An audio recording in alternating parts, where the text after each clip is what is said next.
Welcome back to Entrepreneurship Tuesday right here on Y in the Morning at Y254 channel. Is where you can find us across all our social media handles. At Michelle Ashira is where you can find me across all my social. In this particular session, we dive into another interview that we look at. We're looking at corporate governance in security industry. And joining me is a young man who has done well for himself, considering his age, right? So his name is Joseph Thuku. Is a knowledgeable legal and finance practitioner.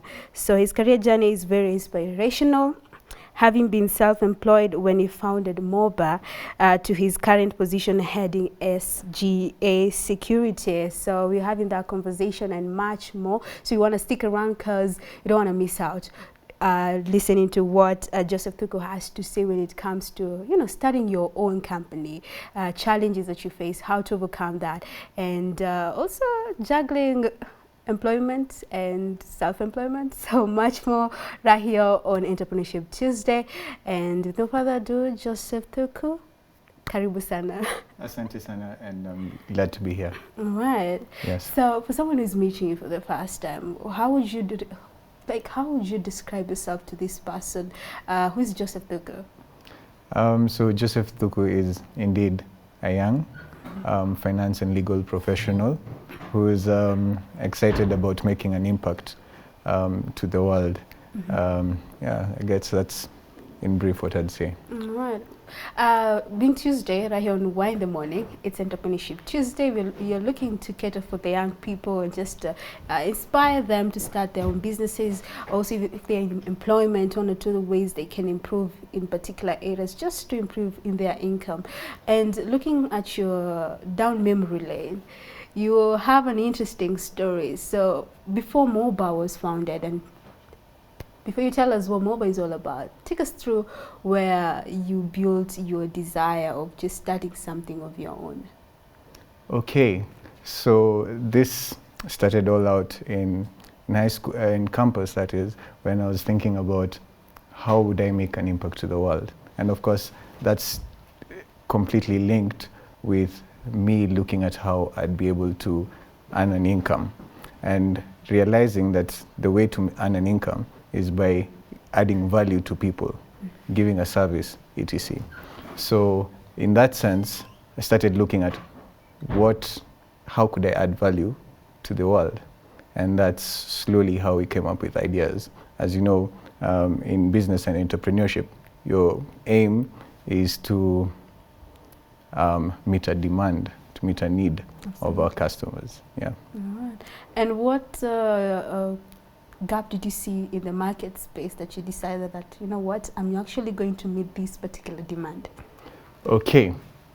So first of all, we understood a shift in the way business was being done. So you notice towards, that is in 2015, a lot of businesses were moving away from the brick and mortar businesses into more online and on-demand structures of business. So these are the times when Uber is coming in, when you want to get your pizza, you order it in, all this. So convenience was becoming more and more essential to everyone. Mm-hmm. So understanding that need, then you look at the industry and see, okay, where can I apply this? Where could I apply this shift and add value to that industry, but also add value to myself. So that's how then we noticed, and of course having been advised, then maybe let's look into the alcohol delivery industry and use that as a starting point to build an infrastructure which could be scalable and used across not only Kenya, but hopefully Africa. Mm-hmm. Yeah. All right, and I believe that's when Moba was actually created. Exactly. So tell us more about Moba and how it operates and how we can actually get it. Yeah. Okay, brilliant. So Moba is an on-demand drinks delivery application, and this is available on App Store and also on web, and you can access it from anywhere you need. And the point for it is to enable you to access liquor conveniently, at your own convenience, at your home or wherever you are, and also sort of having also a social impact in that sense, that you really don't have to drink and drive, and such other hazards that would come with the late night alcohol run, for example. So yeah, that's what Moba is about. All right. So how long did you take you to come up with this particular software, and of course, how can people like access the app? And most definitely 18 years and above. So how can people access this app before we actually move to now you being into the security industry? Thank you so much. And indeed, right now I'm focused on the security industry. But what I'd say is, with regard to how the app came up, it's such a journey into memory lane. And what I'd say to everyone is, have your dream big. And I have to say, you don't have to have finance or income. All you have to have is that dream. And for us, the journey to where we got Moba to was basically a journey of 3 young men with a dream, and who, against the odds, were able to build a sustainable product. All right. And someone might be curious, did that particular business fail? That's the reason why you decided to get into employment, and now we are looking at corporate management in security industry. So did that business actually, fail? Now you're moving to employment. What happened? Okay, wow, interesting. So at all the time, I was always employed. I have to confirm that. So yes, I was juggling that. And for sure, in my role in the organization was also around corporate governance and financial management. So when we were building that, I provided that insight. And at that time, I was working in one of the big 4 audit firms. And through these skills, I was able to bring Moba to wherever it was. And it still is functioning and doing well. In fact, it did partner with one of the largest distributors in Kenya, alcohol distributors in Kenya, and it's doing quite well. And even today, you can be able to have your drink delivered to you at any point in time. So no, I did not move because the business failed, but one of the interesting things for me and why I pursued employment in parallel is to build my capacity as an entrepreneur to be able to lead and create structures for a business. So as you start out, yes, you can work with all the skills you have, but for my dream, and the dream of a lot of people, is to build global businesses. And that takes more skills than just running a kiosk. That's true. Yes. And that's what I'm developing as I work for global businesses. Right now working for SGA Security, which is a leading security provider in East Africa, and sitting at the board and listening to all these directors run a global business helps you get different perspectives as to how to run a business yourself. So yes, for me, it's all about growth, and which is a key aspect for me. Joseph, I have to say that you're very, very wise to taking it upon yourself, like it's intentional that you're building capacity. And what I've really loved is the fact that you intend to transfer this particular knowledge back to your own business, and in this situation, Moba. For the young person who's listening to this conversation and they're in a place whereby they're in employment, but they feel like I need to leave so that I can focus on my, this particular idea that I have, but they have not yet built capacity in a way that will give it the best, this particular business idea they have. So what would be your advice to that particular person? Wow. I'd say in business, you don't have to be everything, right? And maybe one of the tools of you being able to be successful is to have meaningful partnerships and partners, right? So if you are supposed to build capacity to bring a certain skill set to your business, then you could focus on that and have other people meet the other needs of the business. So that's a trade-off where you'd have with a good partnership. You could be able to have a very good trade-off and learn what am I supposed to bring to the table, and do I need more time to do it as you run with a few other things. Okay. So I'd say forming meaningful partnerships could be the way forward to solve that issue. All right, and how are you managing juggling, your own business and now being in the security industry? Okay, interesting. So for me, at this moment, I'm out of active management of the business, and for sure, then I don't have to juggle. So there are people who are running Moba, and it is fully managed. So I don't have to participate in day-to-day management. But what I'd say is, at the time when I was involved in active management, and this was, say, before pre-security industry, and I'll explain why, is it was all a play of balance. So what you need to do is understand that one does not need to fall because of the other. So you need to have a very good balance in your life, because what I'd encourage people, not only in your employment but also in your business, to give 100%.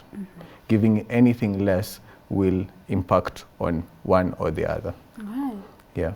Now let's get into the security industry. So how did you get into security industry, and what is your position, what is your role when it comes to SGA firm? Well, you found me in an interesting transitional phase. I was just, say, 2.5 months ago, I was the Group Corporate Governance Manager at SGA Security. Now I'm the Group Financial Controller at SGA Security.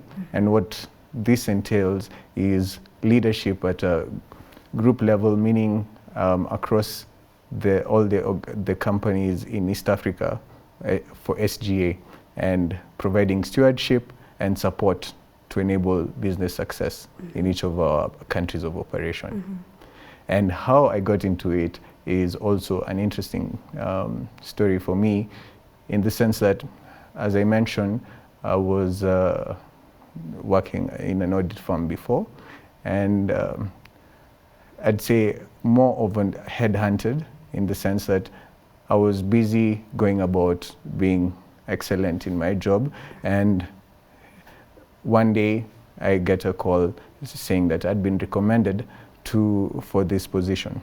And of course, I was curious about the opportunity, and having spoken to the group CEO and chairman about the opportunity, I was convinced that that was my next step in my journey, and that's, as I mentioned, why I took then a back step from entrepreneurship. Then I could build the corporate governance skill set. Well, for someone who's watching this, and people are running corporate businesses, corporate enterprise out here, we also have back at home, and we need security guards, and they're always wondering what is the procedure that the company goes to just do a background check on the security guards, just for the safety of clients. Yeah. Brilliant. So we have a very thorough screening process for our security guards to ensure that quality, and also to meet the demands of our clients. As you might be aware, we deal with not only local but international clients, and we are determined to give the best quality. So some of the checks we do is we have a clear vetting process by our HR. We have a clear investigations team, and we keep on having impromptu checks just to ensure that nothing could be going on. So we are not only restricted to man the guarding, we also do protect cash. Oh, yes, I've seen that before. Yes, yes. So you'll see our vehicles transporting cash for banks and other big enterprises with a lot of cash movement.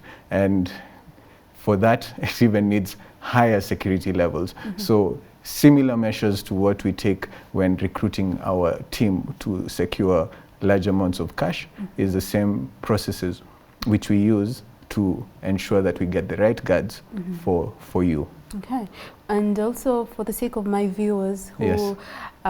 They have the love and desire to be part in the security team, who is eligible to be part of, you know, the security department in, you know, their guards and other different levels. So who is eligible for these particular jobs?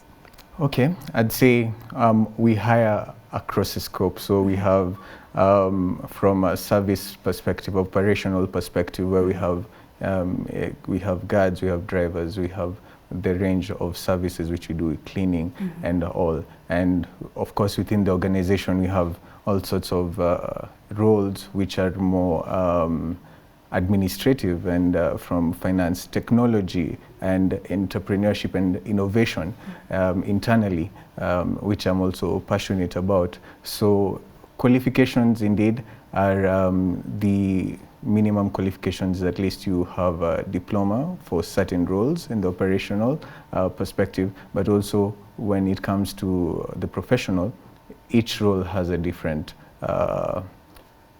requirement, and you can get this through our website, and always reach out through our website. The information is there, and you can be able to learn more about the opportunities and available from us. Okay, so what type of training do your security guard actually receive? Wow, okay, that is very intense, and I've watched Just that. briefly. Indeed. Yeah. Basically, they go through, say, 3 months course, where they get trained on basic drills. For some of our countries, we even have firearm use, where that is legal, and customer handling. So yes, that's basically the training program we've put in place for each guard once they join the organization, and frequent refresher courses. All right. So, and how do you guys come up with the, you know, the pricing of the services? Okay, so that is bottom up. For of course, we look at our cost and the value that we bring, and when you're coming up with a price for anything, the first step is to really understand the cost of delivering the service, then plus a reasonable markup to enable the rest of the infrastructure to be able to deliver the kind of quality our clients expect. Right. So do you have insurance that will actually protect a client in a case of a liability? Brilliant. Indeed, that's one of the key governance issues, is not only to protect our clients from the downside risk, but also as an entrepreneur and business person, as you're addressing some of the youth, is to also cover your business from the downside risk. And indeed, we have robust insurance policies to ensure that in case of anything, which of course we put in as much controls as possible to prevent, that in case of any bad scenario, then we are able to be covered as a company, but also our client is able to be covered, indeed. All right. Yes. And for a potential client, and we are thinking that, what do I need to provide when it comes to, if I need your services on the aspect of my company, or even if I need just personal security, what are certain of things that I need to provide, and how fast can I get my services from your firm? Turnaround is up to 1 day if we have everything, and so we value tailor-made solutions to each of our customers. So depending on what you require, so you might want a technological solution, so you want your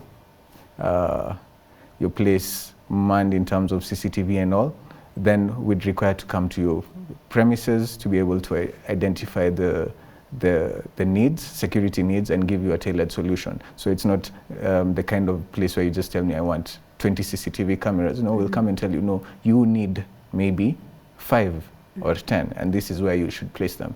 If it's about guarding, again, we'll look at what are your actual guarding needs. Of course, you can always tell us we just want one, but as security experts, we'd want to go above and beyond, analyze your security needs, and then recommend what's best for you. So that's the kind of partnership we have with our customers, and our value-driven approach to our customers. So you sit down with the client and get to understand what exactly they need, and you custom make exactly what befits them. Exactly. All right. Is the company licensed? Indeed. So with the security industry is regulated in different aspects. So the company is licensed to the extent that it should be licensed, and in different areas of operations, then some areas there's no requirement for a license. And that's one of the challenges in the security industry, where you have a lot of players who are not really compliant or qualified. And that might create a discrepancy between the cost of guard. You'd ask why one company would charge X amount and another Y amount, and that contributes to that, the lack of regulation. But the interesting thing is, recently, I believe in 2018, there was a Private Security Regulation Act which was passed, and what the government is trying to do is to regulate the security industry in Kenya, and that will be really good for not only the clients but also for the companies, by controlling the quality of all of what the security companies. Right. And for looking at the whole transition from Moba to now working in the security industry, what are some of the lessons that you're learning from this side? Remember, we're building capacity at the end of the day to just go and just inject back to your own businesses. So what have you in terms of capacity building so far that you look forward to transitioning it back to the business? Wow, I'd say a bigger understanding as to corporate governance and the role it plays in managing. So transparency, the importance of transparency in your organization, and communication with all stakeholders, looking from an owner's or director's perspective, looking at your duty, not only to generate profit, but your duty to all other stakeholders, your employees, your clients, your suppliers. That is really coming out, and these kinds of partnerships are very valuable. In some instances, you might think, hey, the only person who matters is the owner. But as I get into this, we are in a service industry, and we have over 20,000 employees. You realize the value of your employee and the need to treat them with dignity and respect, and realize how valuable they are. So that's one of the areas I'd look at. And two, it's about prudent financial management, right? As your organization gets bigger and better, you can't run it like, say, your petty cash, your kitchen cash and all. You really need to keep track of your finances strictly. And as we really recently experienced, I've been privileged to see and experience the coronavirus in the sense of looking at how to manage it. And I'd say being aware and ready for unexpected scenarios is a key element for any business to consider. So at any one point in time, you should be able to weather a storm. Okay. And that entails building buffers and always being keen on what's happening in the environment. All right. Yeah. And looking at your bio, Yes. You're a lawyer, and you have background in finance, of course. So do you practice law? Brilliant. So I'm not in litigation practice, okay, but I am in corporate practice. All right. So I'm not too keen on going to court, but that doesn't mean if I need to, I won't. All right. So I am an advocate of the High Court, and I have my practicing certificate. I do all my continuous professional development, and I'm ready to take on anyone in court if necessary. So I do apply it, but now from a corporate perspective. And that's where you see issues around contracts and all sorts of agreements, shareholders agreements and negotiation. You just change the hat from being financial, from accounts. You just change. Just I'm here. I'm a lawyer. Let's do this. And it's wow, yeah. You putting it that way, I always tell people. I made a recent comment which somebody remarked that yeah, when you sit with me, you're sitting with two people at once, and I think it's a valuable tool for me, and actually one of my key success factors in my career, in the sense that when I sit, I look at things from multiple perspectives. One of the challenges is, and this is something I picked up when I was starting my career, is that as a lawyer, more often than not, people look at it from the legality of issues, but forget that every decision not only has a legal impact, but has a financial impact. Every decision you make, right? So being able to look at a decision from all these angles really helps you have better decision. And actually being informed and exposed to this particular information actually gives you an advantage and an upper hand. Exactly. So at any one point in time, as I listen to, if from a management perspective, if I'm listening to a lawyer, I'm able to understand and relate to what they're saying, but also link and understand what does this mean from a financial and general business perspective, and vice versa. When I'm listening to a finance person and explain something to me, I can quickly pick up what are the legal issues, the tax issues, and all other issues that relate. And from even my experience in entrepreneurship and all, then also having experienced, how would I put it? Having experienced the operational aspects of business, then you can also link a third lens to looking at situations about how does this affect my day-to-day operations and success of my business. So yes, I'd say all these things help me have a more holistic approach to issues and decisions. Yes. All right. So the country was in a recession period whereby, lockdown, we still have curfew, but there was time, like it was last year, that nothing was moving, like in terms of economical. And looking at you enjoyed two sides of this story. In terms of Moba, I believe like Moba operates quite well during recession, considering people back home and they have time in their hands and probably leisure they would like to drink. And when you look about the other side of the security industry, whereby I believe COVID-19 really affected all sector of industries, and security industry being involved. Tell us about the both worlds, Moba and now you in security industry. For sure, thank you for that.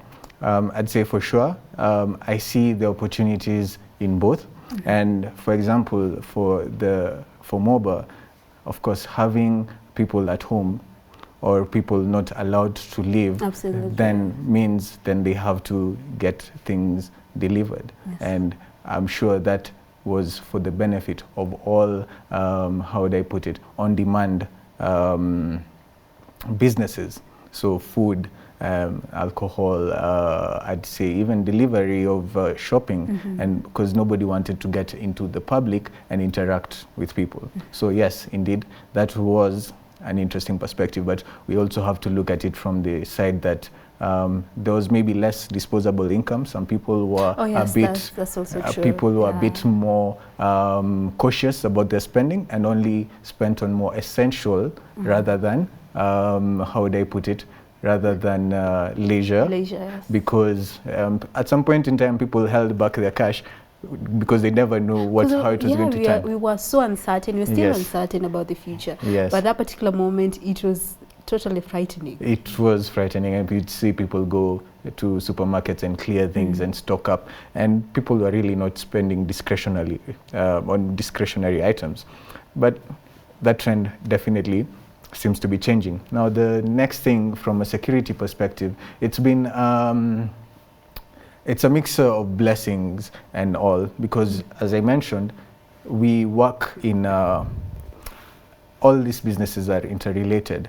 And so, for example, if you are a security company, which deals majorly with clients who are in the hospitality industry, in the airline business and such, then maybe horticulture, etc., then you would be really adversely impacted, because these clients are closing their businesses, reducing their demand, etc. And for sure, I know the finance people who are addressing such companies who are at hard terms to make sure that they create sustainability and resilience in those times.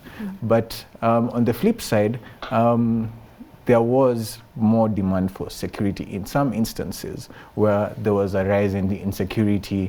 Maybe people are not at the offices, and therefore you need security there. Or generally there was a feeling that, hey, there's an increased security risk because maybe unemployment and all that. So from that perspective, it also impacted on businesses, which could take up the opportunities. Well, on a different note, we'd say from our business perspective, right? We have a range of businesses. So you say you're in cash business.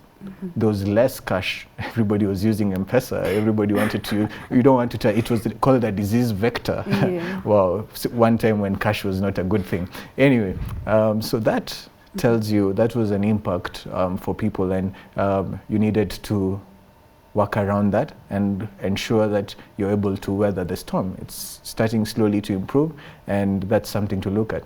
Think about technical installation. So we're talking about, say, you want to have a security setup in your large organization.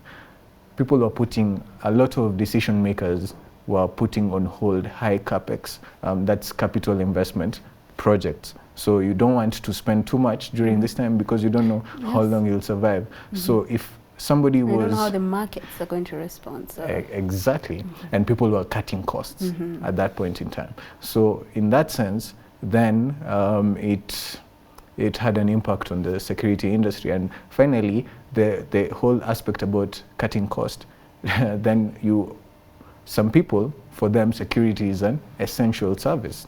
But for some other people, they consider it as a luxury and leisure, right? So all this came into play, and from a business perspective, we had to look at this, and we had to do a lot of aggressive financial stress testing and planning to consider all these circumstance scenarios and our reaction to the materialization of any of them. And so for my,